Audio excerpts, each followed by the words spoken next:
Good evening, ladies and gentlemen. Comes to you live from the outskirts of the internet. This is the Gaming Saloon for July 15th, 2023, with your host, Beastmaker248, and Wrap It Up Salon. Hi. We get to talk about the games that are no longer for sale. Amongst other things. Yay. But before that, I guess a couple things. One, we did not get to talk about Geats Sunday at all.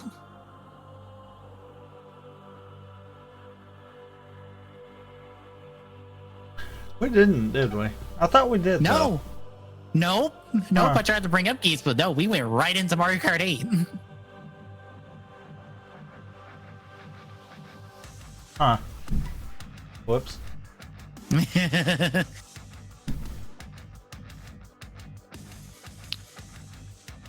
So,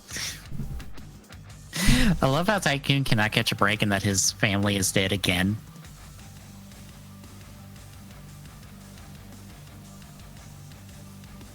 Right. And I love how his family is dead, but we only get to see Sarah be killed. We don't get to see the other two. They're just assumed dead from something.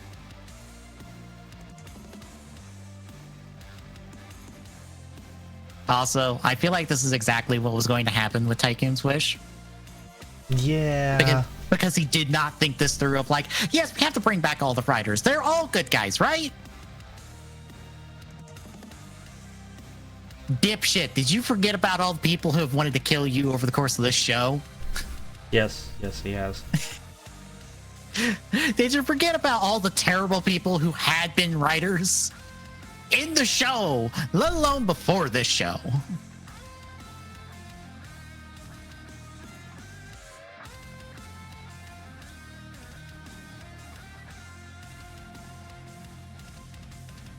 But yeah, we get that.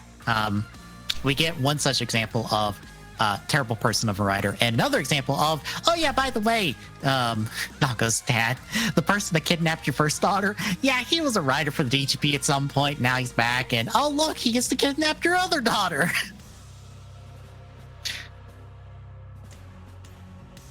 Oops.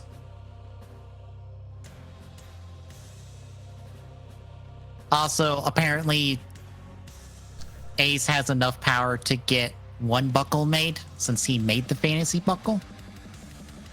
Apparently.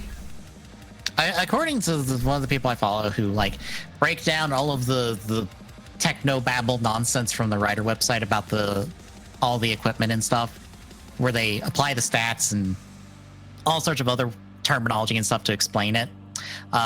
It does say Ace made the buckle.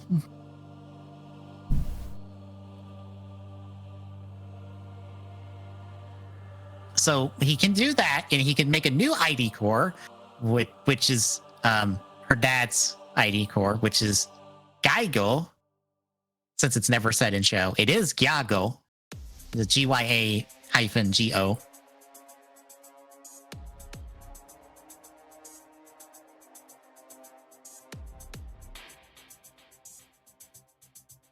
So he gets to get fancy and gets to use it for a little bit. Hooray. Spoilers, Nago gets it this week in the episode that just aired. Because of course she does. It's her buckle to start with.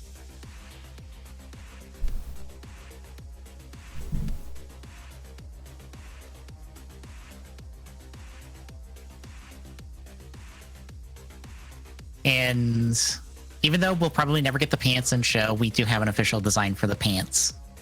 So in theory, I guess the best version of this would be a fever form version of this. I guess. I don't know. It's going to feel weird if 3/4 of our writers have full upgrade suits and Naga's the only one without one. Since she will not have pants. I mean, fair, but it'll also kind of be par for the course. Yeah.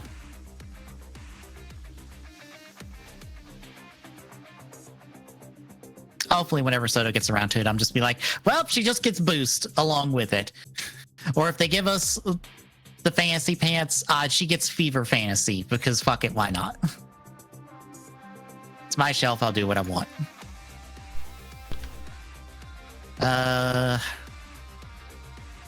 Not much else besides that. It feels weird to be like, we still have so much to go through, and it's like 6 episodes left. Right? Because I believe they are off the first week of August, which is also when the movie premieres.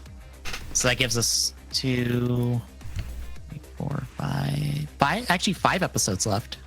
And we still have a Buffa form to debut. And supposedly, the Game Master guy has a belt of his own to be a writer.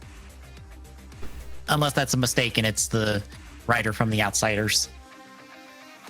Specials, his belt. Because they're spelled similarly. No, he probably has a belt. Probably.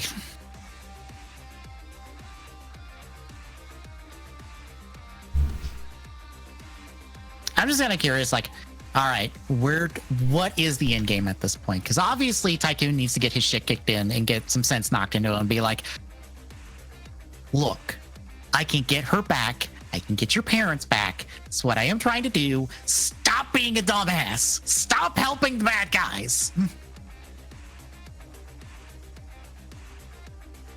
Because I think that's just what needs to be happen.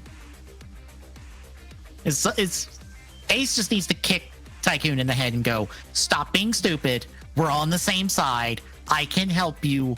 Just don't let them take severity, please. How hard is that? I mean, apparently harder than you think. Yeah, because somehow Buffa is the most reasonable person of the two of them. It feels like they have swapped positions now. Where Tycoon was being reasonable at the start of the show, now Buffa's being reasonable and going, yeah, I should probably work with Ace. That's probably a better decision than, you know, me doing anything ridiculously stupid.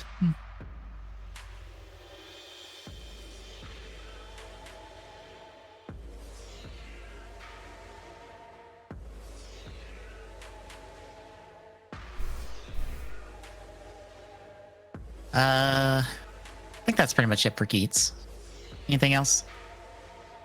No, I can't think of anything. All right, then.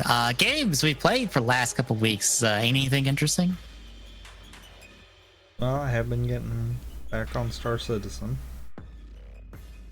Yay! I did another 2-hour today, and now I'm up to 650,000.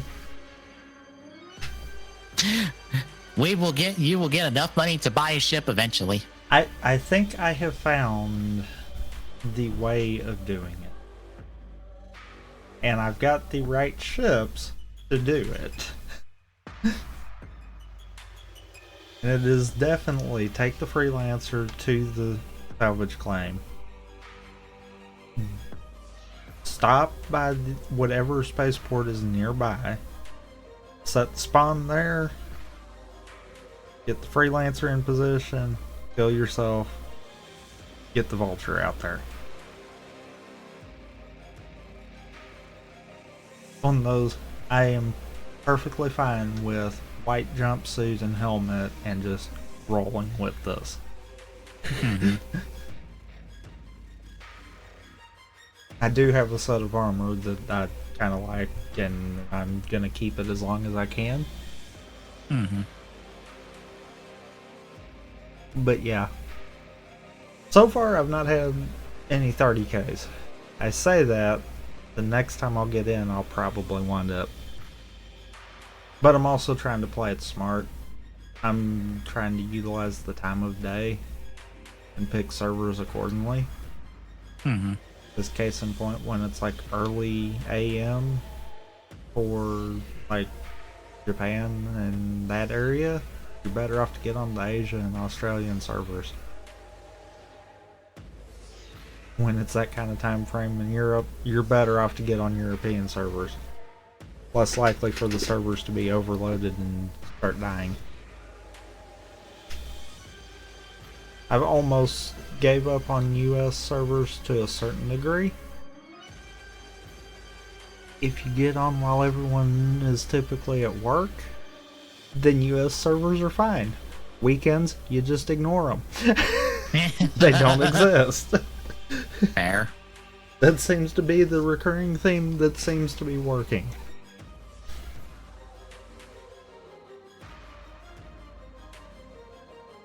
But yeah, that outside of that, not really much else. Well, I've told my stories from Pokemon TCG. I'm very proud of that deck out win because I'm just like, I don't know if he just can't kill me or if he doesn't realize that I'm just here to deck him out at this point because it's my only option. Lo and behold, it didn't matter because I decked him out to win. I have gotten all of the light roots in Tears of the Kingdom now and gotten the key item that says, hey, you got all the light roots, hooray! Because the only other thing you get for that is all of the depths light up. I honestly haven't done too much else because this last week has been rough in terms of job hunting, and I've not felt the best by the end of it.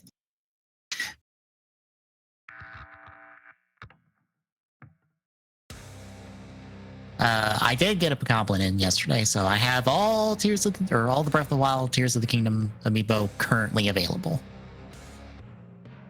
until Zelda and Ganondorf come out like end of this year. I forget when it was this end of this year, but it's the end of this year that they're coming out with the two of them.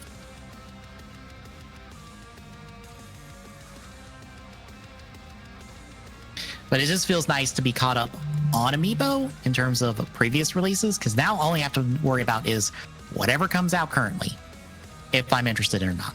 Because we're down to one for Smash in terms of being announced. And like the 2 Tears of the Kingdom Amiibo I'd like to pick up, and nothing else as far as we know.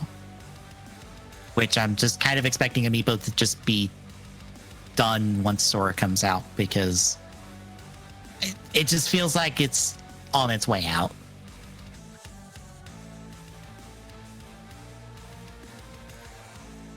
Like, Nintendo has deprioritized it super hard. I'm just kind of expecting to hit a day where there's just no more Amiibo.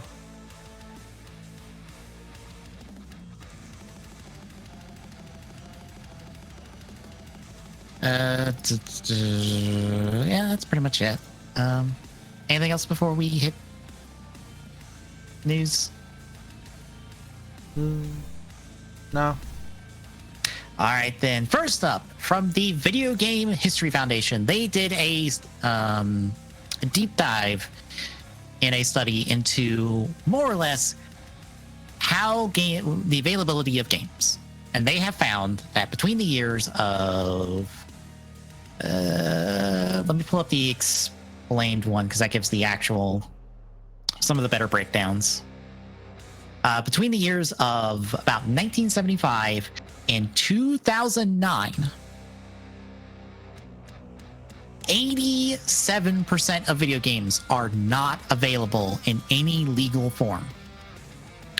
Now, bear in mind, when I say legal form, that means available to purchase or available to acquire through some sort of legal means. This does not count emulation or ROMs, because those are forms of piracy, and those are technically illegal. I'm sure if we counted that, this number would actually be 0, probably. No, I disagree with you on that one. That's why I said probably.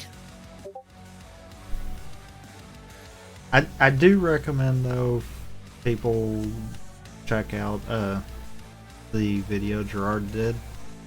Because it definitely will go probably farther in depth than we will here. Just saying. Right. Yeah. Yeah, and they have a full explain article just talking about like how they got their numbers, what are they looking at when it comes to their numbers, etc., etc., etc. To give like 2 examples, technically 3 examples. In terms of consoles. First off, the Commodore 64. Only 4.5% of games are available from the Commodore 64, which makes approximately 95.5% unavailable. The PlayStation, which is a system most people probably don't even think about. I feel like the only thing people know that was on the Commodore 64, I think is like Metal Gear 1 and 2. Like original Metal Gear 1 and 2, if I recall correctly. I think they were on Commodore 64. No, I'm thinking MSX. And what was on Commodore 64? There's stuff on the Commodore 64 that I think people know about, but it's such a like non-existent system for most people. No one thinks about it. The PS2, on the flip side, only has 12% available versus 88% unavailable, and that's like one of the most popular consoles out there. But out of that 12%, I would venture to say that at least 3/4 of it, if not more, are probably only thanks to the PlayStation Now stuff. Right. So, streaming service. Mm-hmm.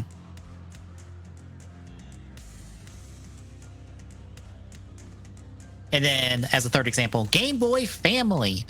So, about 5.9% of games are still currently available.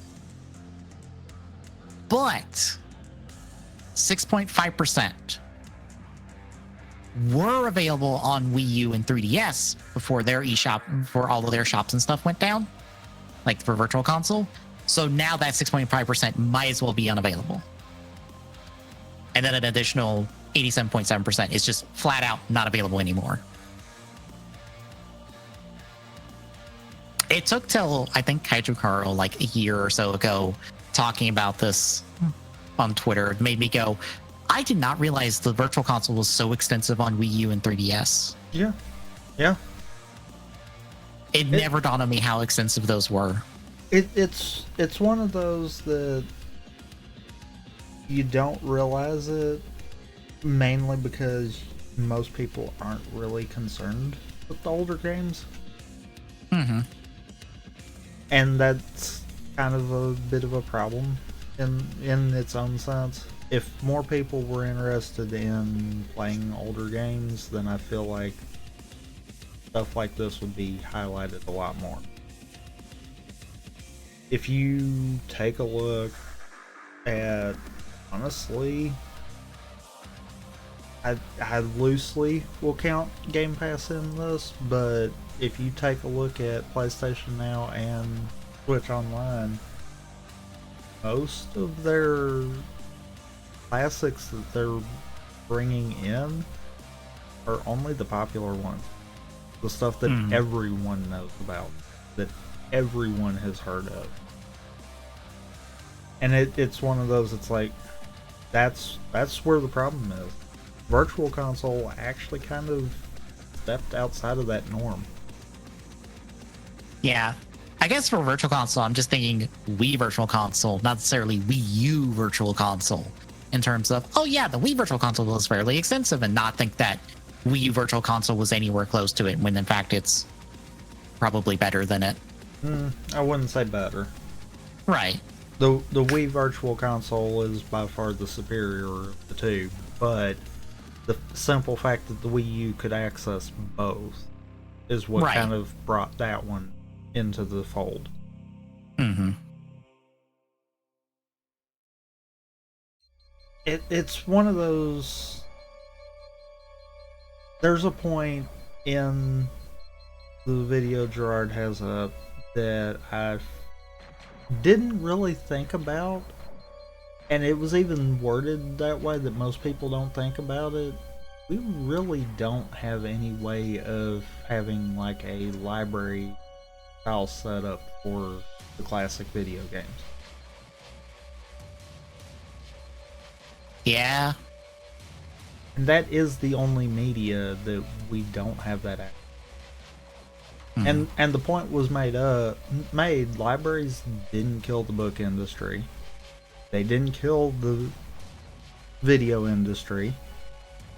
They, if anything, they probably helped. Because then you had access to stuff to lead into the new stuff and get your interest piqued for it.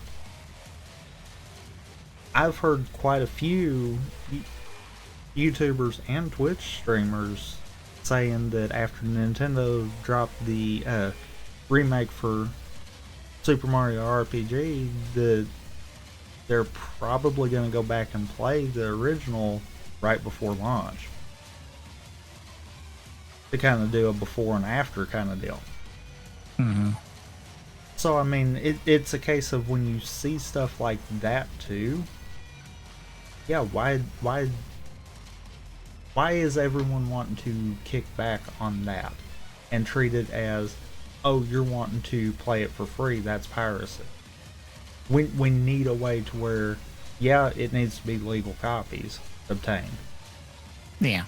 But we have the web technology now, do emulation through the browser even. I know that sounds like a lot, but really for most of these classics, it's not. It really wouldn't start being a problem until you started hitting like PS2, PS3 era. And then at that point, from there forward, you could do, there is timed DRM stuff. Mm-hmm.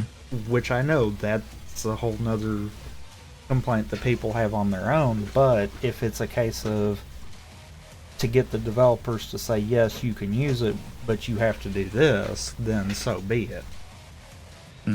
It's one of those sometimes lesser of two evils just to preserve everything. I've also had this thought because weirdly this is a thing that's come up in Japan for anime and stuff, and they have a certain law about it. I wonder how many games are just kind of lost in legal limbo because nobody knows who owns them anymore and who has the rights to them.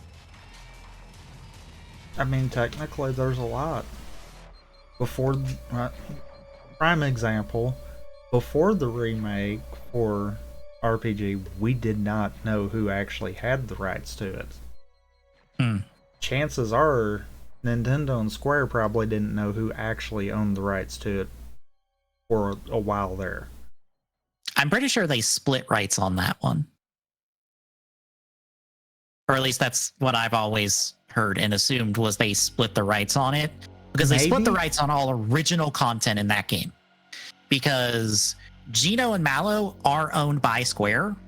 Because Geno's only other appearance before Smash Ultimate for a Spirit was in I believe it was a Mario and Luigi, one of the original Mario and Luigi RPG games, and I believe Square is credited in the copyright of that game. Maybe, but at the same time, you got to look too at going forward with Nintendo. I would think they would have kept similar kind of contractual agreements. So, like the Mario and Rabbids with Ubisoft. Yes, Rabbids are Ubisoft's property and Mario's Nintendo's. But Ubisoft pretty much had free reign of the story. Right. That's why I said anything original to RPG was owned by Square, I believe. Or Square has to be in the conversation to be used for anything beyond Super Mario RPG.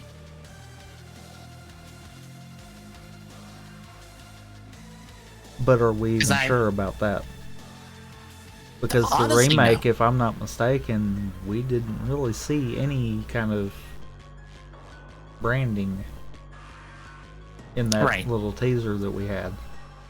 Honestly, I'm not sure. I can only think of one example where we know definitively that there has to be a conversation with another company, and that is Sora in Smash. Because Sakurai has went on record saying, yeah, Disney were okay with this, and we're completely like, yeah, cool, put Sora in Smash.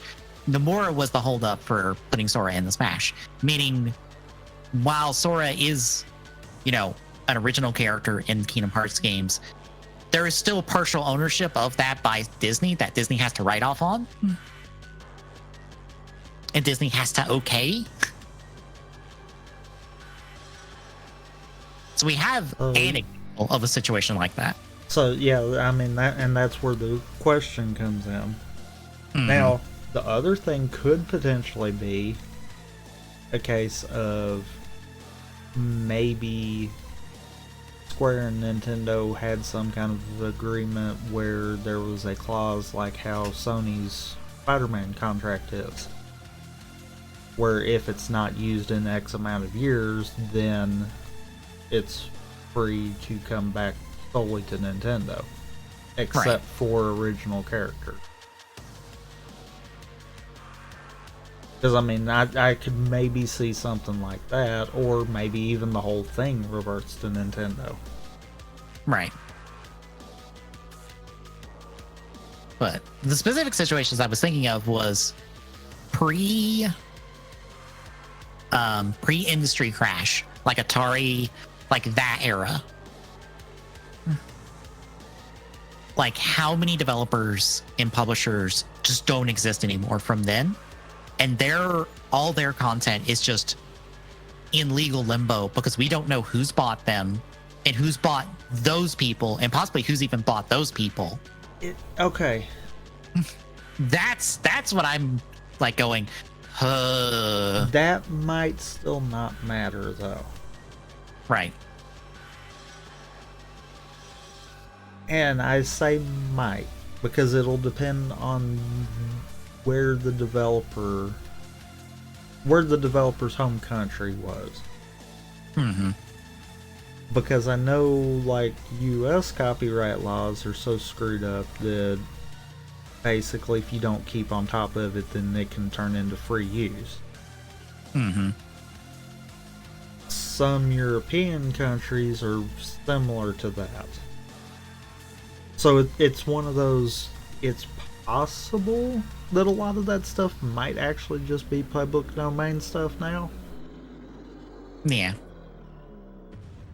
But whether or not we know for a fact is just fucking who knows. That's where I think, why not set up a library where you can rent the games kind of deal. Yeah. But I mean, heck, even if you had a client that was solely dedicated to keeping track of, say, I rented the ROM for Super Mario 64 for 2 days kind of deal. Even if there was just some kind of client like Steam or something in the background that said, okay, you rented it on this day, it expires this day, and just blocks access to using it anymore. Yeah, you still have the potential for people to crack the back end of it and pirate it that way. But that would be a traceable thing. And that would also be something that if a client was keeping track of it, have it set up to where on boot it deletes any expired contracts kind of deal.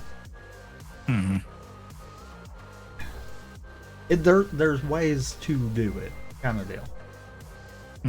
And if it's in a library setting, case in point, if you go to a public library and check out a book, you're not actively paying the person that wrote the book.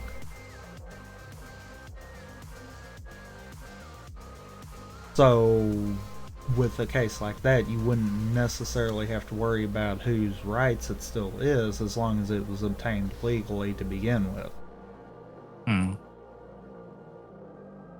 Case in point, all of the Wii U and 3DS eShop stuff that Gerard did, that was obtained legally. Nintendo got their money out of it. The developers that made the other games got their money out of it. If he decided, instead of donating it, if he had decided to come up with a library setting, I don't see where that's a problem, as long as he could moderate it enough to keep people from pirating. Yeah. But the Japanese law I'm thinking of, I've heard about it because Discotech has talked about it in their streams and stuff. And what it is it's specifically for content that's kind of like ended up in legal limbo and like more or less nobody has the rights to it. I believe the Japanese government are able to acquire it and then make it be able for public use or be able to license it out through a company for like distribution and like getting it back out there in circulation. But see, that would only lean towards companies in Japan, unfortunately. Right. Right. And I believe it's only for like anime and like television and maybe movie media at the moment. I don't think games are involved in it, but I don't know how extensive the law is. Again, I've only heard it through Discotech talking about it as a, hey, this is, we keep an eye on this because, you know, this is going to let us be able to access stuff to bring over stateside to do in release. If the ESA would actually just let it go, kind of deal. Mm-hmm. And they didn't want to hold the ropes so tight on. I get trying to cut down piracy. I full on get that. There's not one Switch game that is out that couldn't be pirated right now. But there's people that are trying to do it for preservation, not for piracy. Right. Case in point, when we were doing the Dread Rando, the ROM that we were using, which you have bought the game, so I don't consider this pirating for me letting you use the same copy that I had. Right. Mainly because you could get the exact same data with no problems, but literally came off of the Switch I downloaded it from. It is legitimately the license that I got. No different than if I'd went and purchased the game cart and dumped it. I mean, a case like that, when it is solely that one person's, I don't see where that's a problem. The companies really need to kind of back off on that end. But if it's only being used for that purpose, then that. Because case in point, literally any of the physical games that I've got, no one would really know the difference as long as I'm not distributing. And it's not a case of, oh, I'm gonna dump the game and then sell the cart and I'll still have the game. No. I'm not gonna do that. That's ridiculous.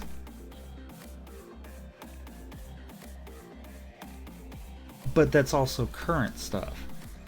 Yeah. The classic stuff that, case in point, you can't even touch most of it in a legal sense. You kind of have no choice in it because they're not given a choice for it. If someone wants to play anything from the N64, it's almost impossible to get the stuff to legally do like a Ocarina randomizer on physical hardware. Yep. I mean, I think companies have just...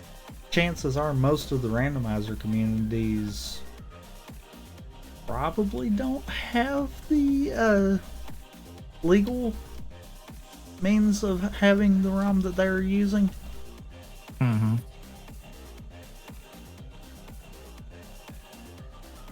But it's a case of sometimes you gotta do what you gotta do at the same time. Not everyone's gonna have the equipment to dump ROMs, even if they could get their hand on the cartridge.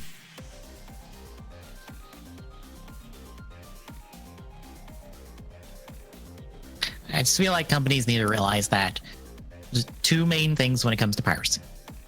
First and foremost, you will never be completely rid of piracy. either piracy will exist either from habits that people have made, or just because people don't have another option, regardless of what the opposing option is. I think if they cut out the not having an option part of it, it would probably cut most, if not all of it, out on video games. I'd at least say most. Right. Because secondly, the true counter to piracy is accessibility. Because the harder you make something to acquire, the more people will turn to an alternative. Yeah. Because all people want to do is to watch the thing they want to watch or play the thing they want to play. And the least amount of hurdles they have to jump through to do so in such a thing, they will jump regardless of if it's legal or not.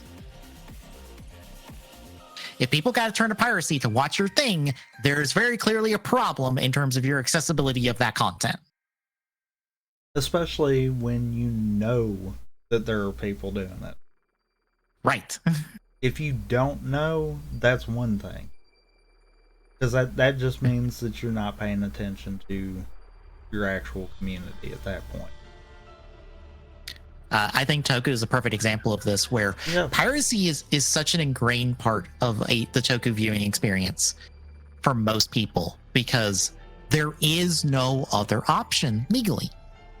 Like, Ultraman has all this accessibility in the world, and people can just go watch anything Ultraman related without like having to like download a torrent or go to some sketchy website or do this or do that. But Rider, Sentai, you have to download a torrent. You have to go to a sketchy website. You have to jump through all these other hurdles that, rightly pointed out by Author Blues, because he's talked about this on Twitter, some people don't know how to do because it's a computer literacy issue then. Yeah. Some people don't know what the fuck a torrent is if you're like above a certain age. If we're being honest. Or hell, even if you're below a certain age. Truthfully speaking, I'd almost be wagering to bet that like our generation would probably be the oldest as far as knowing what a torrent is. Yeah. Because we had to grow up with that. Because I would say our generation is the ones that got to grow up from an early age with computers in the hands. So we are familiar with computers on an intimate level because they are very much a part of our childhoods. And you're exactly right on the age part of it might not even be a bearing either. A lot of the ones younger are part of the phone generation. Yeah. Don't really deal with torrents on the phone. Nope. You can. I'm not saying you can't, but you just don't really have to. Yeah. Yeah, which makes piracy just... there's more hurdles to piracy than you realize. Like, I'll just straight up say this. I've been watching the new My Adventures with Superman show. I don't know if you've seen trailers for that. Have you? Nope. It's on Adult Swim. I can't watch it because I don't have Cartoon Network in any capacity. So I have to pirate the show. And the show is very good. Even though apparently Luz's voice actor from the Owl House is not playing Lois Lane, even though everyone thought she was, because they were so similar. It's in fact someone else, but I'll be honest, their characters are too close to make me not go, oh, you're related somehow. In some cosmic multiversal way, the two of you are related somehow, and I'm not letting that go. It's just making me enjoy the show even more. Fair. Because like I said, the show is very good. Like, if you're wanting a like nice, like, because it's not dark or anything, even though it's on Adult Swim, and I'm sure being on Adult Swim makes you go, oh, it must be dark, right? No. I think it's just on Adult Swim because I think it's the only time slot they want to put on it, because otherwise it's streaming on Max.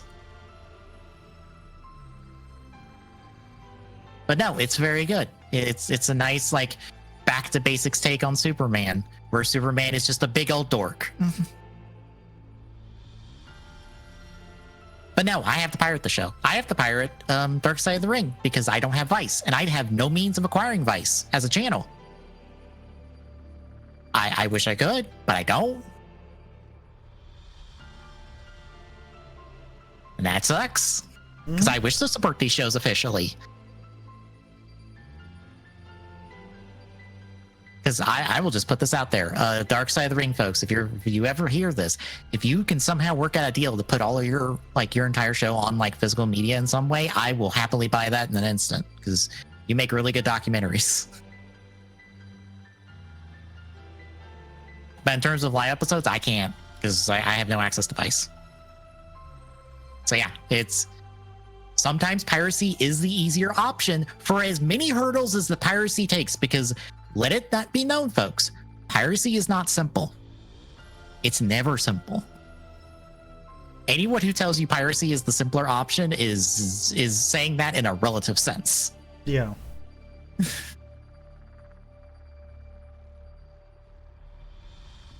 But I think we've covered everything here. I believe so. There is one other thing I want to mention. If anyone is using Edge, the reward points that you get through Bing, you can actually use them when you pull up this article to donate, kind of deal. Every 1,000 points you decide to spend, Microsoft is supposed to be sending them $1 kind of deal.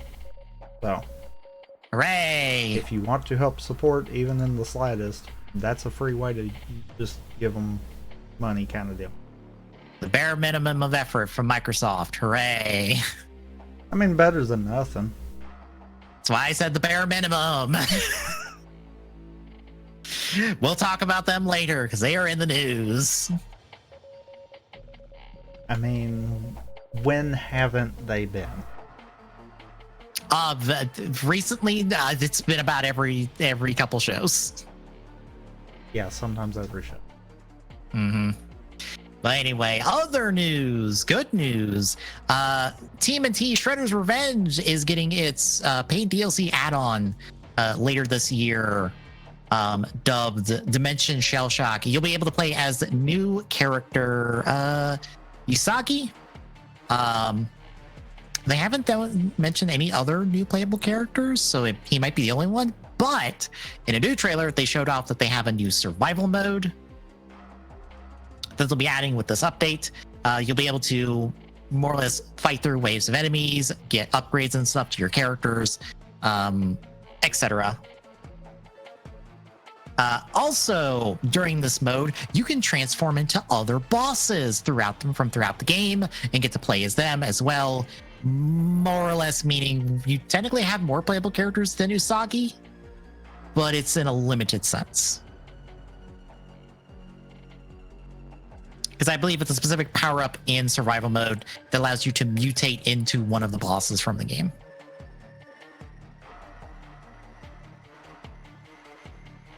I believe also, it seems like they're adding like new color palettes to the characters, because you can see them like kind of throughout the game.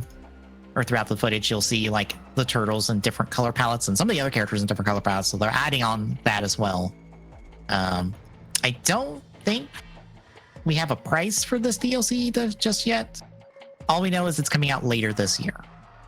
Shredder's Revenge is very good in we need to play this on for co-op or something. Since you have Game Pass again. This is on Game Pass for those who have Game Pass.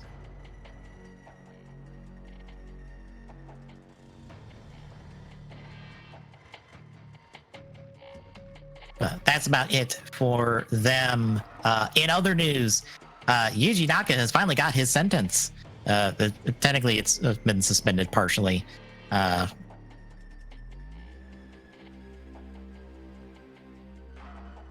he's looking at a 2.5-year prison sentence, but suspended for 4 years, and 2 fines of 2 million yen and 170 million yen. So it's like $14,000 and $1.1 million respectively.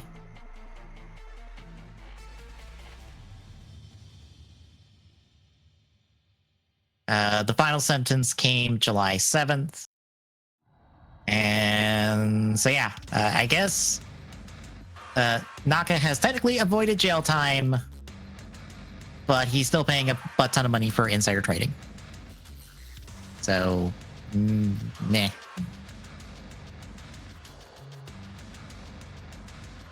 Any thoughts on those two? Nah. Okay. I don't know how to intro this one because Limited Run Games was putting out a bunch of tweets this past week for a bunch of stuff they're doing. I believe they're doing like a canceled Shantae game, a GBA Shantae game that they're going to be releasing, working with WayForward on that one. But they're also putting out Arzit, the Jewel of Faramore, that is being developed by at Ed Opster on Twitter.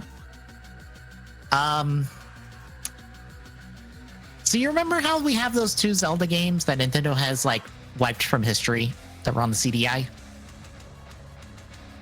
Yeah, I already said this is pretty much. Yep.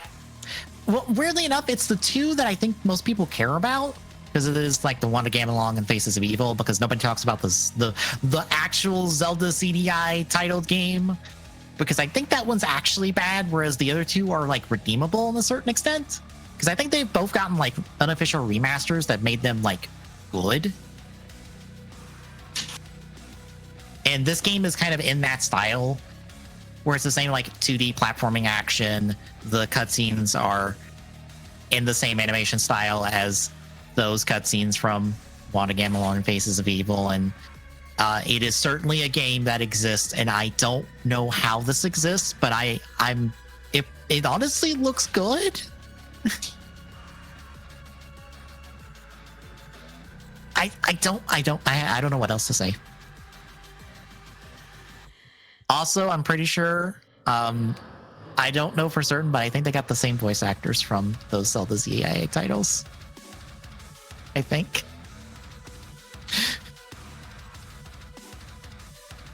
How do you feel?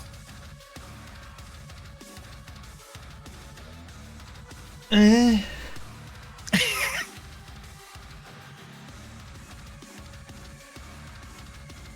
mean, there are worse games we could be homaging and like trying to do a better version of, if I'm being honest.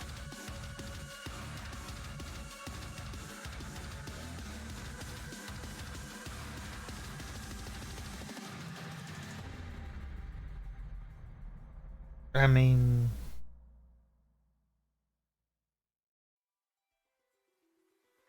I'm sure you're not wrong, but at the same time, really?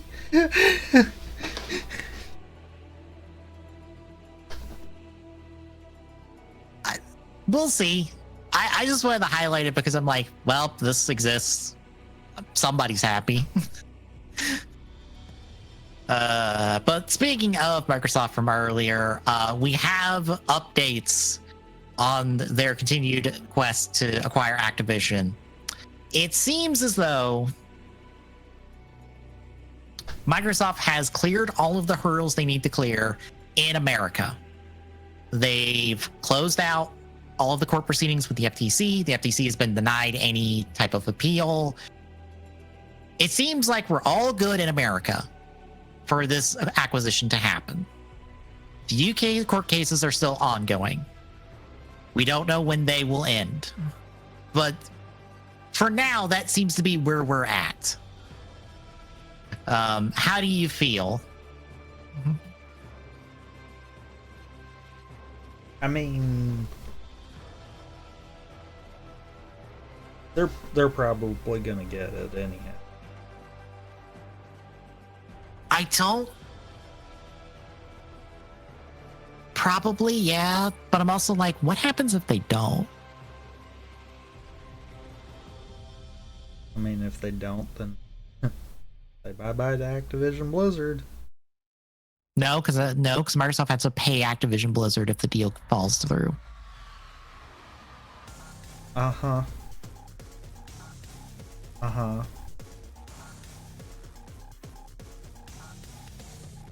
And the payment would probably just go to, split the two companies so Microsoft can pick them up individually.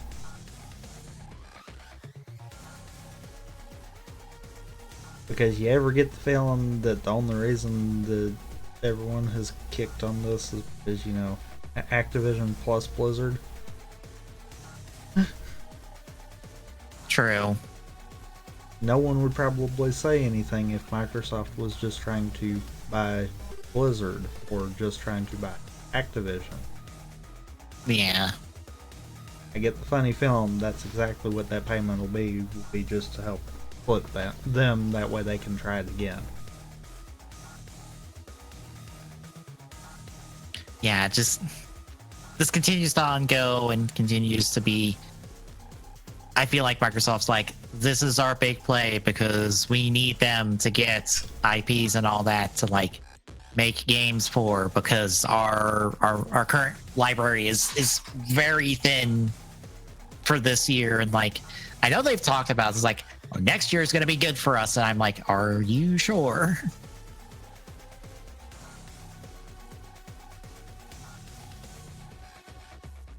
I don't know. I'm just like, kind of waiting for the day that this all falls apart.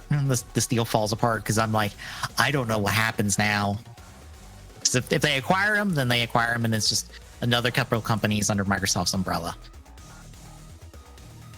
And that will probably have its own fallouts and stuff, because COD. But the more like nuttier cases, if this somehow falls apart, then it's like, oh God, what happens now? Like I said, I'd be willing to bet if they can't do it, it's gonna be companies will flip for Microsoft to then them up individually. Yeah. All right, that is all our news for the week, folks. Shall we get to releases? I guess we shall. All right, coming out on the 18th, Lissa Definitive Edition, along with the joyful and painful DLCs, are coming out for Xbox Series X, PlayStation 4, 5, and Switch.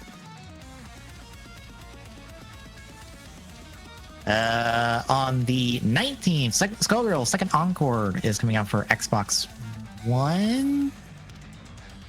Feels weird. I feel like that's a Game Pass release. Probably. Unidentified Falling Objects are coming out for the Switch as well on the 19th, along with Agriculture for Xbox One, Series X, PlayStation 4, 5, and Switch. On the 20th is some big ass huge list that I'm not reading all the way through. Meta Dude for Switch. The Kitty and the Starship for Switch. Sims 4 Horse Ranch for Xbox One, Series X, and PlayStation 4. On the 21st, Celeste Deluxe Edition for PlayStation 4 and Switch. Pikmin 4 for the Switch. It is weird to think that that is actually coming out, like, not that long. It feels like we've only heard about that for, like, a couple months, and it's just gonna be out now. I mean, we kind of have. Yeah. I think that's the thing I appreciate about Nintendo is most of the time they do not talk about their fucking releases until they're like going to come out. Most of the time. Looking Yeah. at you, Metroid Prime 4's logo. Yeah. I can't wait for someone I follow to once more complain about no news from Prime 4, and I'm like, that thing is probably in some complicated version of development hell at this point. Because the more I've learned about Retro, the more I'm like, oh, we are lucky to have gotten what we've gotten out of Retro, aren't we? This sounds like a studio that would have, like, fallen apart. And almost did. We also got Stardew Valley Plus for iOS. Super Dino Blasters for Switch. On the 24th, Rashid is coming to Street Fighter 6 on all of its platforms, including Series X, PlayStation 4, and 5. On the 25th, Nicolas Cage comes to Dead by Daylight on all the platforms, including Xbox One, Series X, PlayStation 4, and 5. Hooray! for memes. Return to Monkey Island also comes out on Series X and PlayStation 5 on the 25th. Let's see, on the 26th, the expansion of Telltale series, episode 1 specifically for PlayStation 4 and 5. On the 27th, Double Dragon Gaiden Rise of the Dragons for Xbox One, Series X, PlayStation 4, 5, and Switch. Return to Monkey Island comes out on Android and iOS.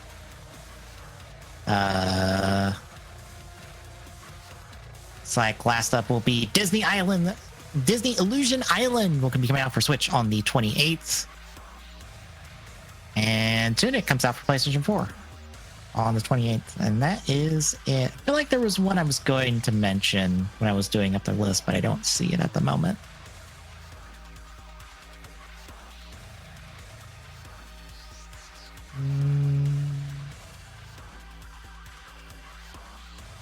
Yeah, I'm not seeing it. Oh well. But that's the releases, folks. There is more. You can check our notes to see the full list. Anything else? No. All right, then. Tomorrow, we race the Star Fox 64 and do barrel rolls and stuff. Do a barrel roll. Thursday, I continue Infinite Fusion Randomizer.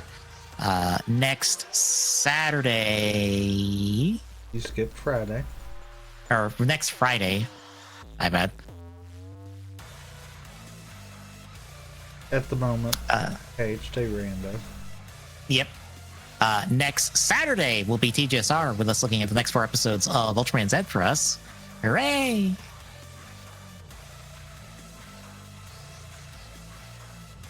And that is the week ahead, folks. So if you like what you're seeing, drop a follow. Really appreciate chipping away at Filico. At TGZone on Twitter, gets you a place live. Exclamation point, Discord, and chat. Kisses are like, drop by, say hi. See you tomorrow.